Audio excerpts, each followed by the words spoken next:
Hello everyone, it's Steve with Aptera Owners Club. All right, you guys remember from the June 2024 investor webinar? This was just about a month ago. Aptera put out this timeline. So according to this timeline, their plan was to have prototype builds and validation and testing in the second half of 2024. We are now into the second half of 2024. There have been some, the PI1 has been built. PI2 is probably being built now or very shortly. And then they were saying that in Q1 of 2025, they were going to start production and they were planning on delivering 5,000 units by the end of 2025 and then 20,000 plus units by the end of 2026. Now, I thought that this was a very aggressive timeline, and I thought it was quite unrealistic actually. And so I put out this video in response to that saying Aptera to deliver 5,000 vehicles in 2025. I mean, that just, if you think about it, that just doesn't seem possible unless, something miraculous happens. Because look, we're in we are in Q2. We are past Q2 of 2024. We're in Q3 of 2024 at this point, and not a single drivable prototype has been built. Now, let's say that a drivable prototype is built by September, which I think is probably going to happen, and that'll be the first drivable prototype. They're supposed to build between 11 to 16 of these things. Um, there on no planet is 16 prototypes going to be built between September and December of this year and all validation and testing be performed. That's just not happening. I suspect that this prototype building and testing and validation is going to go well into 2025. Depending on how fast it goes, it could be halfway through 2025 or towards even the end of 2025, which means start of production is not going to be best case scenario middle of 2025 and more realistically probably end of 2025. And so that was my kind of contention in this follow-up video.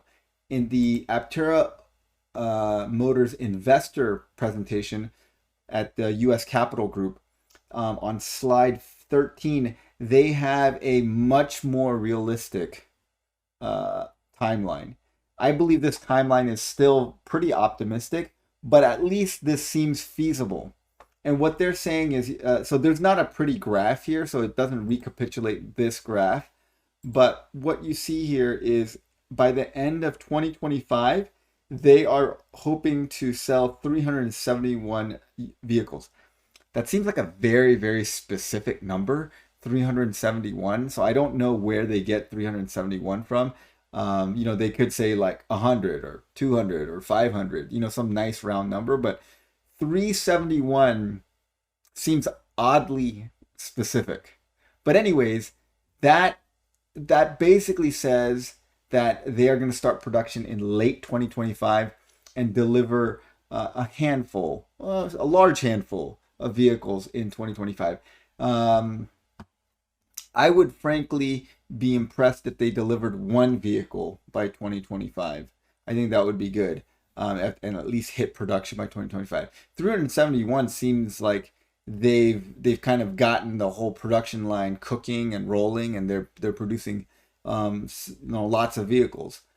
So that's 371, but that is a much more realistic thing than saying that they're going to deliver 5,000 vehicles by the end of 2025. So their timeline has moved from 5,000 to 371.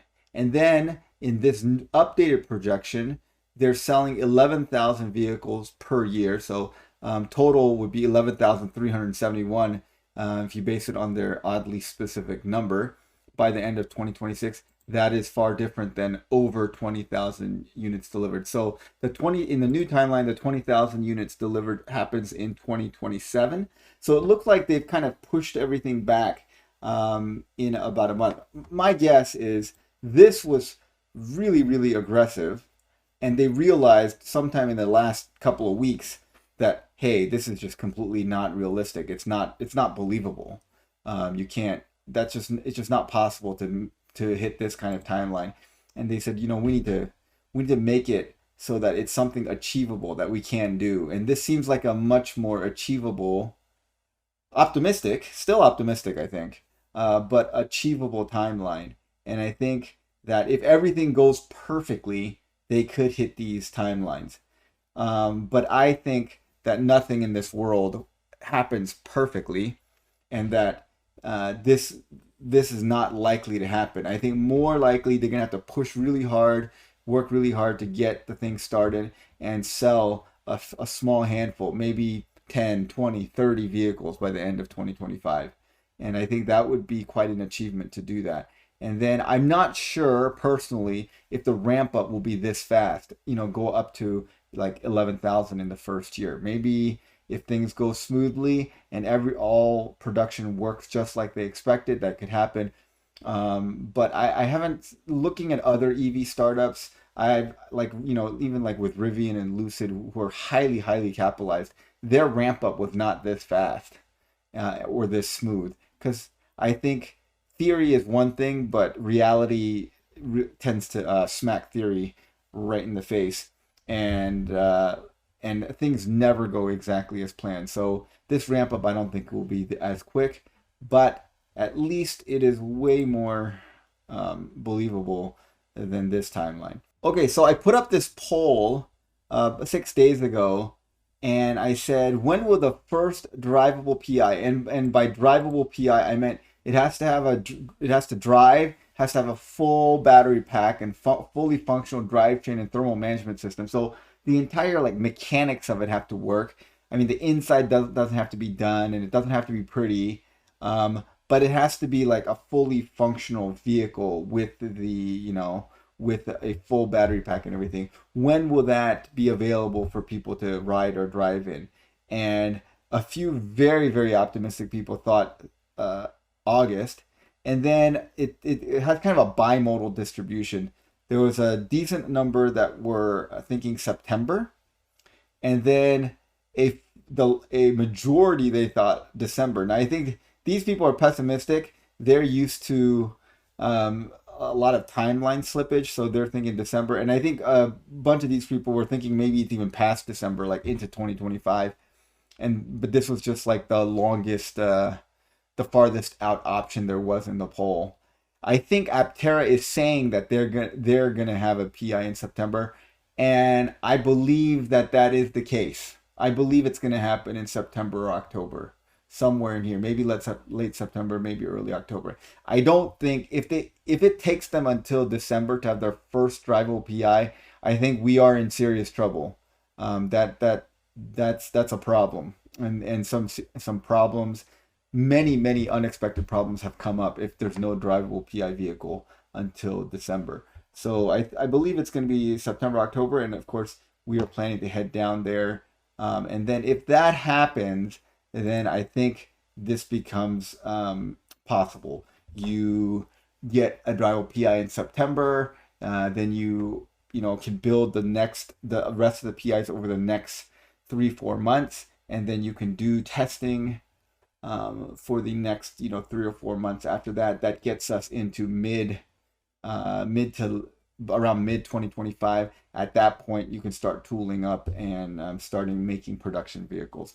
So I think that's a timeline. Now, if we go by people that think it's December, that's when the first drivable PI. Then I think you're not going to have all the PIs built until kind of middle of 2025. If that's the case, then you're until late 2025 for the start of production. And then if that's to start gearing up to make the production line, at that point you won't even have produced a vehicle by the end of 2025. You will not hit these timelines at all. So not even one vehicle is going to be delivered in 2025 if that's the case. So I believe I'm in the group with September, October. I think if you add those two together, that's the majority. But then there are quite a few pessimists or realists, I guess, if you want to call them that, that think it's going to be December or later. All right. Well, tell me what you guys think. What do you think happened between June and July? Because these two presentations are only a few weeks apart, but the timeline projections are dramatically different over the past couple of weeks. So there's been a big change there. All right, tell me what you guys think happened. I think they just kind of looked at this and realized that that was too aggressive and just decided to do the modeling with some more realistic scenarios. But tell me what you guys think in the comments below. All right, thanks for watching, guys. Have a great day.